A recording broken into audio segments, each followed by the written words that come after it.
Essential dignities for the construction of talismans and for spirit evocation. Hello everyone, thank you for joining me today. This is Taliesin McKnight. And today this is a video for YouTube and for everybody. Yesterday, or last night, I've been doing these late nights lately. Yesterday I made a video on the 12 zodiacal angels and how in some texts these are related to the Shem angels, or in the divine Cabal. I talked about the 12 astrological angels in the classical sources. So all these videos in a year are going to be for everybody. But right now, Patreon helps me to monetize my content.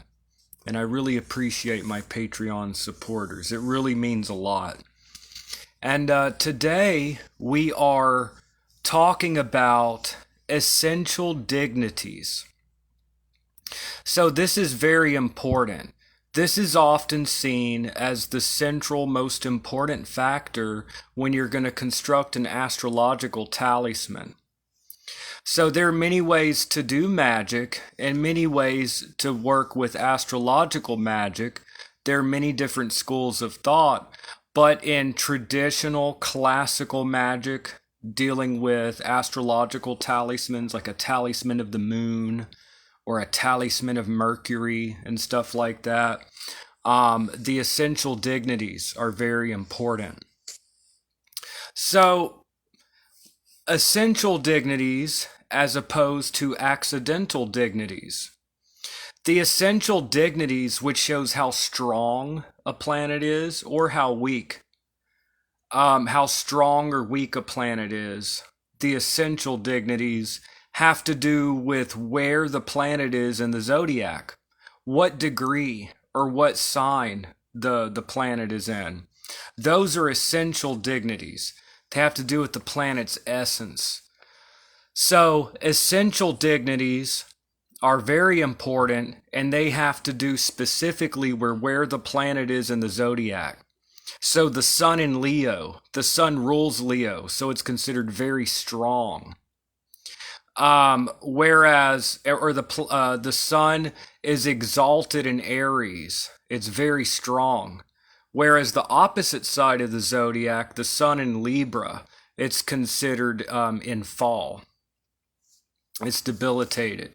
So how strong or weak a planet is, the essential dignities have to do with where a planet is in the zodiac. All the other debilities or dignities are called accidental.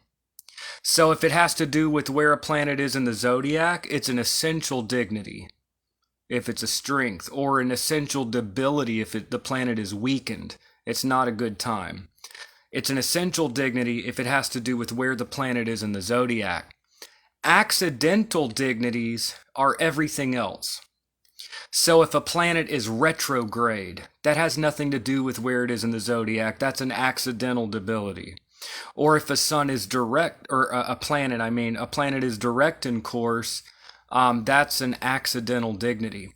If a sun is on the ascendant if a planet is on the ascendant or rising, or if a planet is in the midheaven, that's an accidental dignity. So, or the speed of a planet, if it's slowed down. So all of these things are accidental. Anything that has nothing to do with where it is in the zodiac. So this is very simple. This is a topic that is often made more complex than it really has to be. It's very simple. Now, this does get complex when you look at like the different schools of thought. Hi Jennifer, how are you doing today? It's a pleasure to have you here. Today I'm talking about essential dignities. Essential dignities show how powerful or weak a planet is based on where it is in the zodiac. Accidental dignities are everything else. Like if a planet is retrograde, it's an accidental debility. So essential dignities have to do with where it is in the zodiac. So it's actually very simple. The strongest essential dignity. Now, there are different schools of thought there are different approaches throughout the not just centuries but millennia. Okay, if you get into some of the classical Greek astrology, dignities were all equal. In the Renaissance, there was a hierarchy, which is how we're looking at this here. We're looking at Renaissance astrology, traditional astrology, astrology as it was understood prior to the 1700s. But these things still apply. So, for the construction of a talisman of Mercury, a talisman of the moon, or whatever, the essential dignities would really make it more of a powerful talisman following this way of doing things. So, once again, we have the three world model of Agrippa. Here in the material realm, or the earthly realm, we have stones, we have metals. Using the stone or the metal associated with a planet is said to strengthen it. And then the celestial realm, which is what we're looking at today, we're looking at astrological timing for this type of thing. So it's very simple. The most powerful essential dignity is when the planet is in the sign it rules. Very simple. Aries is ruled by Mars. So Mars and Aries, very strong, very powerful. Taurus is ruled by Venus. So Venus and Taurus, very strong Venus energy.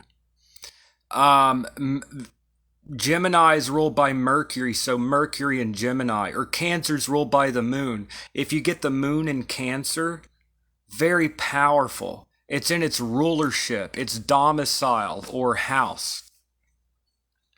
So it's very simple. Rulership. We all know that Saturn rules Capricorn. So Saturn in Capricorn is very strong. Saturn governs Aquarius. Mars governs Aries.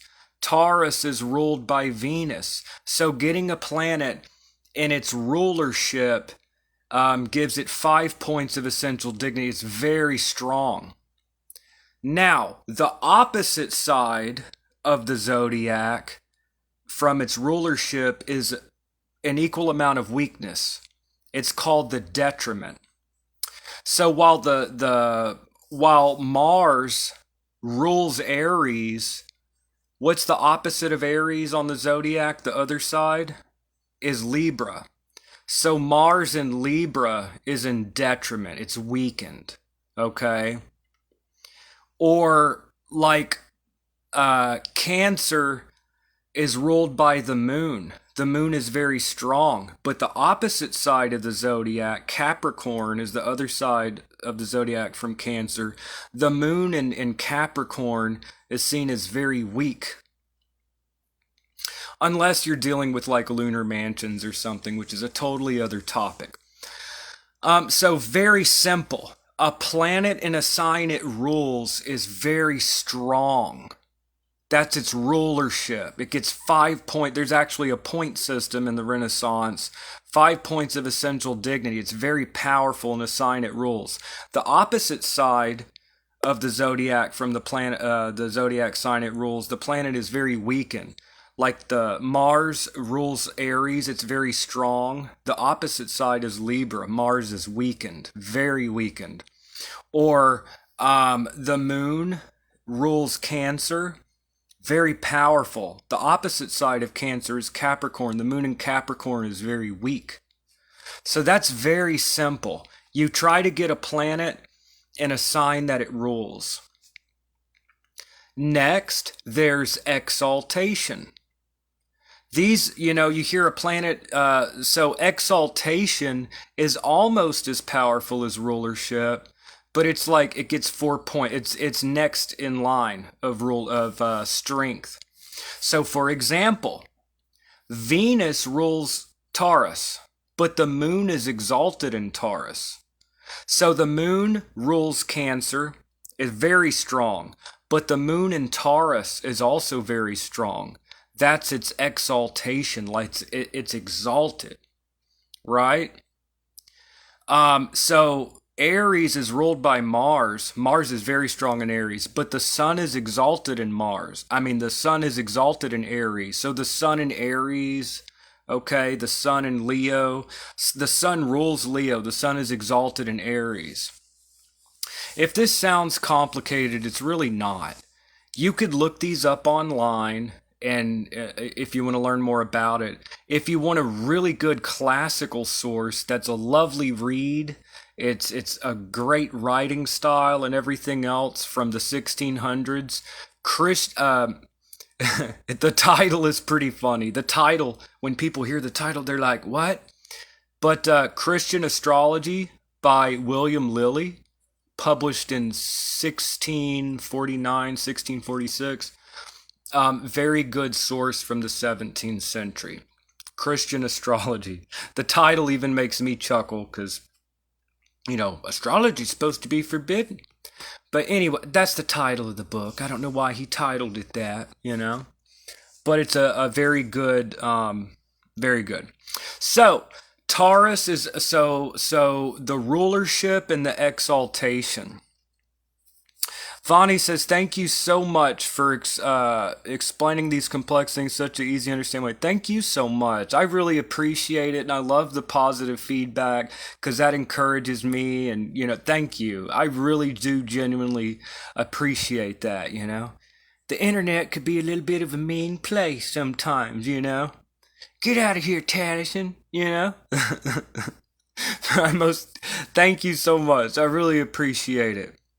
So it's very simple. If you get a planet and a sign it rules, very strong, okay? The opposite side of the zodiac is equally weakened. It's its detriment. Exaltation. It's 4 points of essential dignity. If you get a planet and a sign it's exalted in, like the moon rules Cancer, very strong. That's its rulership. But the moon is exalted in Taurus. Like Aries is ruled by Mars, but the sun is exalted in Aries. So exaltation is very strong. Now, once again, the opposite side of the zodiac from its exaltation is its fall. It's really easy to remember because exalted, right? You think of lifted up, exalted. Fall. So exalted and fall. These are opposite sides of the zodiac. So for example, Cancer, Jupiter is exalted in Cancer. So like Cancer is ruled by the moon, that's its rulership. But the Jupiter is exalted in Cancer. Jupiter is exalted in Cancer. But the opposite side of the zodiac, Capricorn, Jupiter is in its fall in Capricorn. So if you have Jupiter in Capricorn, not a great time. Jupiter in Cancer, very strong. So that is basically that for the rulership and exaltation. Basically, the signs of the zodiac have their rulership, that's a planet that rules it, and it has its exaltation. Like Aries is ruled by Mars, but the sun is exalted there. Taurus is ruled by Venus, the moon is exalted in Taurus, etc., etc. Okay? Cancer is ruled by the moon, but Jupiter is exalted there. And then the opposite, always think of the zodiac as a wheel. The opposite side is its detriment or fall. So that is very simple, very easy to remember. Rulership and exaltation. Okay? So the moon, let's say you're making a lunar talisman, try to get the moon in Cancer, which it rules. If you can't do that, try to get the moon in Taurus. It's exalted there. So that is rulership or domicile. It's also called that, and exaltation. Triplicity. Triplicity is another type of essential dignity. Triplicities, we're familiar with the triplicities. We have the air signs, the fire signs, the water signs, the earth signs. Very easy. Aries is a fire sign. Sagittarius and Leo. Aries, Sagittarius, and Leo are fire signs, right? Taurus, Capricorn, and Virgo are earth signs.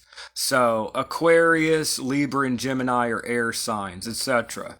So the triplicity, basically the four elements have a day ruler and a night ruler. Okay? All that means is, so, like, for example, fire signs, all the fire signs, Aries, Sagittarius, Leo, fire signs are ruled by the sun in the day and Jupiter by night. It sounds complex, but it's very simple, okay? It's like learning like basic mathematics. At first it sounds complex, but once you get it, it clicks. You're like, yeah, it makes sense. So triplicities refer to the four elements: earth signs, water signs, air signs. By day or night, it just has to do if the sun is over the horizon. If the sun is above the horizon, it's daytime, right? If the sun's underneath the horizon, it's nighttime. Very simple. So all the fire signs are ruled by the sun in the day. Makes sense, the sun is fiery. But if it's nighttime, Jupiter rules the fire signs. So triplicity, it's easy to remember because triple, it gets 3 points. This point system is just it's just a way to show like how strong or how weak is a planet based on essential dignity. So as an example, the sun in Aries, the sun is exalted there. That's 4 points of essential dignity. It's also a fire sign. So if it's daytime, the day ruler of fire signs is the sun. The sun gets 4 points of essential dignity from its exaltation, plus 3 more because of it's in its triplicity, okay? The sun is the day ruler of the fire sign, so it's like 8 points. It's just a way to show how strong or weak a planet is in classical astrology. So the triplicities, and there are different ways to do this. There's like a third type of triplicity that pretty much dropped off during the Renaissance. It was more used in like the Middle Ages, but we're not going to go into that. Earth signs in the triplicity, all the earth signs, Capricorn, Taurus, Virgo, in the daytime, the sun over the horizon, right? It's daytime. The daytime the ruler of all the earth signs by day is Venus, and by night it's the moon. So if you get the moon in any kind of earth sign at nighttime, the moon gets 3 points of essential dignity. If you get Venus in the daytime in any of the earth signs, it gets 3 points of essential dignity. So again, Taurus is ruled by Venus. That's 5 points. That's very strong. And if it's daytime, Venus is the daytime ruler, triplicity ruler of all the earth signs. It gets 8 points. Then again, the moon is weakened in Capricorn. So the moon rules Cancer. The opposite side, it gets -5, like really weak in Capricorn. But if it's at night, it's in its triplicity, right? The moon rules earth signs by night. So you can add 3 to that. Now you get -2 instead of -5. Again, this stuff may sound complex at first. It's really not. So basically, we have the ruler. Aries is ruled by Mars, Taurus is ruled by Venus, Gemini is ruled by Mercury, Cancer is ruled by the moon. We have the rulership that's really powerful. The opposite side of the zodiac is its detriment, it's equally weak. It's the exaltation. The sun is Aries is ruled by Mars, but the sun is exalted in Aries. That's 4 points. The sun exalted in Aries. Taurus is ruled by Venus, but the moon is exalted in Taurus. Okay, so Cancer is ruled by the moon, but Jupiter is exalted in Taurus. So if you get Jupiter in Cancer, it's very strong, very powerful. So that's the rulerships, the exaltation. Then you have triplicity. There's a daytime and a nighttime ruler of all the earth signs, all the air signs, all the water signs. They get 3 points.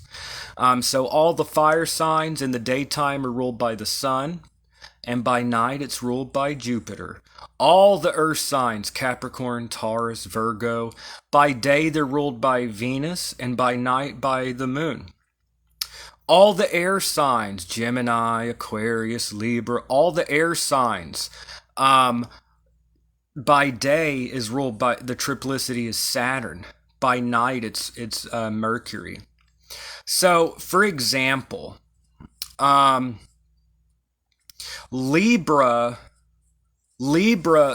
is ruled by Venus, but Saturn is exalted in Libra. So if you get Saturn in Libra, it's exalted. But also, if it's in the daytime, Saturn, it rules the triplicity by day of all the air signs. So Saturn in Libra in the day, not only is Saturn exalted in Libra, but it's the daytime triplicity. It's gets 3 extra points. It's in its triplicity. So we have rulership, exaltation, triplicity. Next is the term, also called the bounds. And think of a term as like you serve a certain term. It's just a period of time. Or the bounds, it's a certain limits. It's just certain degrees of each sign ruled by a planet. It's kind of weak. It's just 2 points. Again, the point system is just a numerical way to kind of calculate with math how strong or how weak. Okay, water sign. How do you mean? What about the water signs? The triplicity. For the there are different ways to do this. William Lilly follows Ptolemy's Tetrabiblos. Ptolemy from 2,000 years ago. William Lilly follows this. The water signs, the triplicity, by day and night is ruled by Mars. So that's pretty interesting. Back with triplicities, you asked about the water signs. In the triplicities, day and night is ruled by Mars, depending on the system that you use. Hi, Nicholas. How are you doing today? So, going back to the example. Scorpio is ruled by Mars. Very strong. That's 5 points. And then on top of that, Mars gets the triplicity of all the water signs by day or night. So that's 8 points of essential dignity. Again, this stuff may sound complex at first to some of y'all, but you can just look up a table and just study a little bit, I recommend reading a few articles and just becoming familiar. All right. So if you're not on my Patreon, then it's probably going to be a couple days till my next video, because I do one here and then the next one on Patreon, back and forth. So if you're not on my Patreon, it's a perfect time to read some articles on essential dignity between now and then. Now the terms or the bounds, it only gets 2 points, kind of weak. They're just certain degrees. For example, in Aries, the first 6 degrees are ruled by Jupiter. Between 6 and 14 degrees of Aries, the terms or bound is Venus. And from 14 to 21 degrees is ruled by Mercury. It's not a very strong dignity. It's just 2 points, And then the face, it only gets 1 point. The face or the decan. All that is you get the planet in its own decan. So the 12 signs of the zodiac, they're each 30 degrees, and these are divided into 10-degree chunks called decans. They're 36 decans. So, for example, the first 10 degrees of Aries are ruled by Mars. So that's its face. It only gets 1 point of essential dignity because of its face or decan. So in the example, Mars governs Aries, right? Its rulership. That's 5 points of essential dignity from its rulership. But if you also get Mars within the first 10 degrees of Aries, then it also gets its face, which adds 1 point. It's 6 points of essential dignity. Good astrological apps will have all of this calculated, you know. I showed the app that I used recently, AstroCharts Pro. You can get it at the Play Store, whatever. AstroCharts Pro. People need to get comfortable and used to using these charts, because we want to move forward with our magic. We want to move forward with our understanding. We want to always have another level, climb up just another rung, just go a little further, and our understanding expands. We should never just feel comfortable. We should always be willing to expand, to learn a little bit more. And the very fact that this may seem complicated to some people, that means that there's a lot of people that aren't getting it.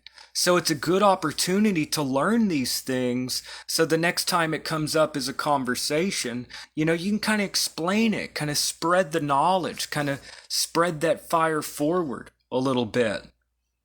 So, in a nutshell, in classical Renaissance astrology, there's a point system. Now, essential dignity, I repeat a lot in my videos. It's intentional. I promise I'm not trying to get on people's nerves, be a little sticker in their side. Repetition helps to drill it in the brain. You don't want to go off the video or off the book and forget everything. Repetition. Essential dignities are based on where a planet is in the zodiac. Every other type of dignity or weakness, debility, is accidental dignity. So essential dignities are based on a planet's placement in the zodiac. Accidental dignities or debilities is everything else. Like if a planet is retrograde, that's an accidental debility. It has nothing to do with the zodiac.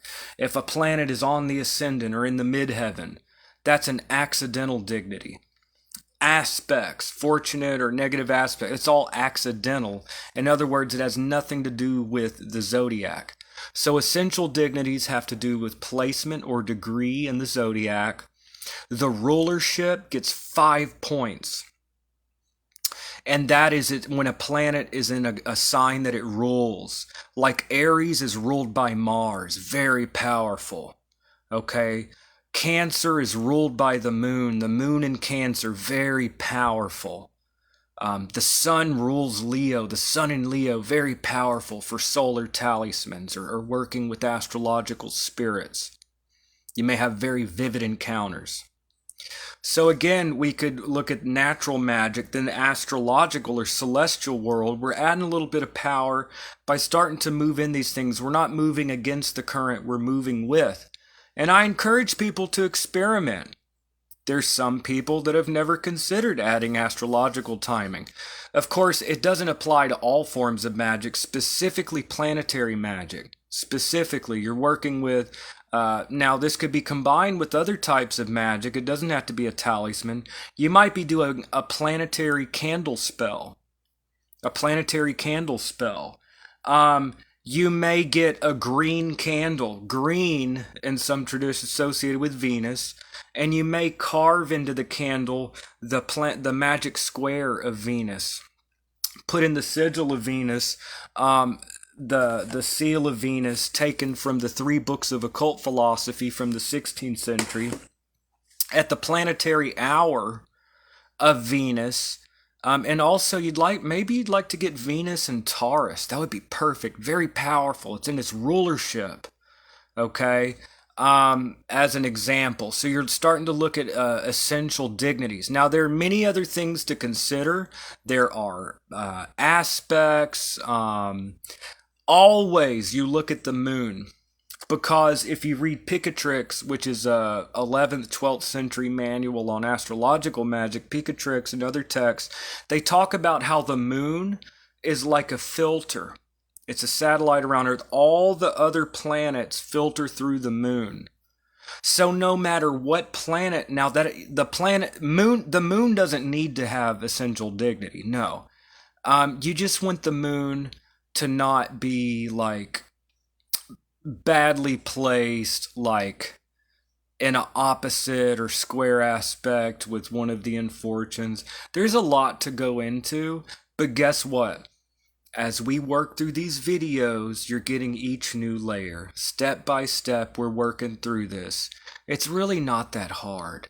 You learn certain essentials. Right now, you learn the 5 essential dignities.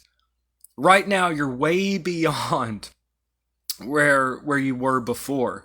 Rulership, 5 points. It's a planet and its rulership. Exaltation, the planet is exalted in that sign.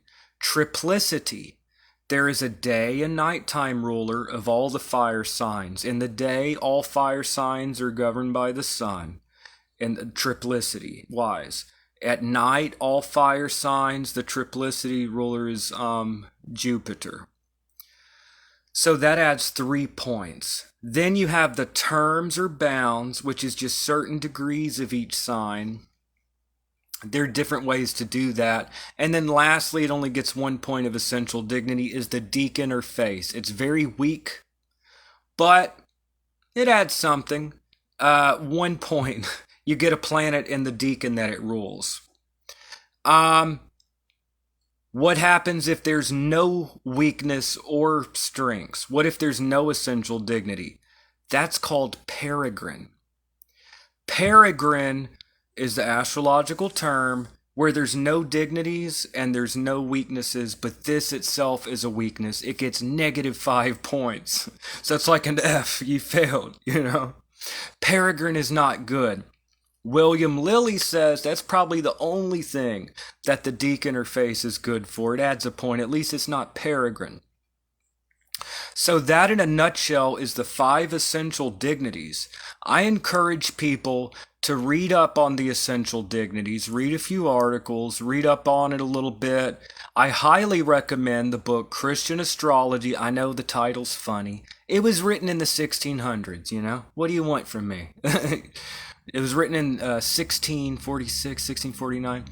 But despite the funny title, it's well written. Christian Astrology by William Lilly, written in the 17th century. It's all traditional astrology. And it's not just word salad. It's very well written. The essential dignities. And we're going to keep going deeper and deeper in these videos. I encourage people to look this up and start exploring it. And with a good astrological app, such as, Astro Charts Pro, Astro Charts Lite. That's what I use. I got it on my phone, very simple. Start getting comfortable looking at the current, I almost said magical, astrological. Look at a chart of right now. It's like a natal chart, but of the current moment. And start looking at what sign is this planet in. Is it in its triplicity, rulership, exaltation, term, or face? And if you go to the info tab, a lot of times it'll show you the dignities of the planets based on where they are. So you don't have to do all of this in your head.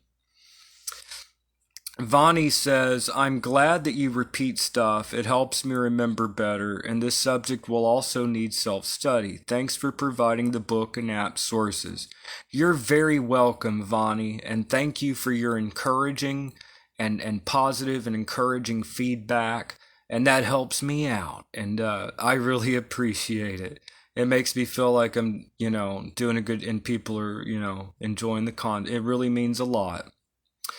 And so anyways, those are the 5 essential dignities. And homework, y'all. Between now and the next video, I encourage people to read up on this. Maybe look at a few charts. And there's some different versions out there. Don't get confused. Because there are different ways of looking at this material. So it's not that one way is right or the other is wrong. It's just that through time and in different places and sometimes different schools of thought, you'll see these placed just a little bit differently. But that is the main factor. Oh, and something else I should touch upon. That is the main thing when looking at the construction of talismans. There are other things to consider, right? The fortunes, infortunes, aspects, what's going on with the moon. Is it a waxing or waning moon? Normally, and this is not just New Age stuff, This is found in Picatrix, it's found in the medieval and Renaissance material, while the moon is growing, right? The moon is waxing or growing. In general, this is a time to do creative magic, to bring new things into your life, to bring growth. And while the moon is waning or decreasing and new, it's a time to like get rid of things, right? So this is all about following the rhythms and tides of nature. And perhaps by contemplating the tides of nature, we can kind of bring a certain balance to ourselves, because nature is balanced. We go through the full cycle of things. There was something another thing to consider. Again, there are different schools of thought, different ways of looking at this. And this is not the only way to look at things, but very popular. Cornelius Agrippa's 3 books of occult philosophy, published in the 16th century, he has this 3-world model. Here in this, where we are, the mundane or elemental realm, we have stones, metals, we have things that are connected with the planets. They're a fit receptacle. They help to draw down from above these astrological forces. The second world up is the astrological or celestial realm. It's a magic of timing, like we're talking about here. The third and top world, or the first, depending on where you're beginning, is the super above, super meaning above, super celestial or divine world. The realm of, that's my buddy Ryan. We haven't talked in a while. The super celestial or divine realm, the realm of Platonic ideas and archetypes and all that. The divine realm is not so limited by astrological conditions, according to some schools of thought. So when dealing with the archangels, if you're dealing with planetary archangels, some would even say intelligences would be placed there. It's not so limited by astrological conditions. It depends on the way you look at things, but if you don't really understand all of this mumbo jumbo, right? If you don't really understand it too well, one way to do this is to working with the archangels. You're going up a level. Maybe it's not so based on specific timing. Also, if you don't understand all this stuff, to help not mess up, there is a hard approach and a soft approach. If you're a little unsure of the astrological conditions, maybe a softer approach. You don't want to do a full-on spirit evocation into a scrying crystal. Things can get kind of wonky, get a little weird. Or do an astrological time if you don't really, a talisman. A softer approach, light a candle, burn a little incense, recite an Orphic hymn, ask for something, with an offering. That's more of a soft approach. So, really, you probably shouldn't be doing this stuff if you don't understand it. But if you are, anyways, maybe you can go up a level by planetary archangel, which are not so bound by astrological conditions, and maybe try a softer approach. Softer meaning a little bit more subtle. Maybe the effects aren't quite as strong, but it's less danger, or things won't get as bad if you mess up, right? So there's a soft and a hard approach. And then if you're unsure, you could always go up a level. Although I think it's best to go into things prepared and really knowing what you're doing. That's really the best way to do it. But if you're going to do things anyways, you might consider moving up a level. Planetary archangels are not so bound by astrological conditions, and maybe a bit of a softer approach. Okay, Kimberly says, I agree, the repetition is appreciated. Well, thank you. That makes me feel good. I'm not going to lie, I'm a little self-conscious, but I feel like, no, I need to repeat, it's important. It helps people. Sometimes I get a little, Like, come on now, you shouldn't do that so much, but I appreciate it. Kimberly says, I agree the repetition is appreciated. Thank you for breaking this down to easy digested pieces. Thank you so much. I really appreciate y'all. It really means a lot, and we are walking this path together. We are doing this together. I'm walking this path. You're on this journey with me, and I hear feedback from y'all. I see the comments and all this type of stuff, so we're connected. I'm not alone in this, and neither are you. So we're in this together. And I really appreciate the positive comments. Y'all are great. It really means a lot. All right, so that is the essential dignities.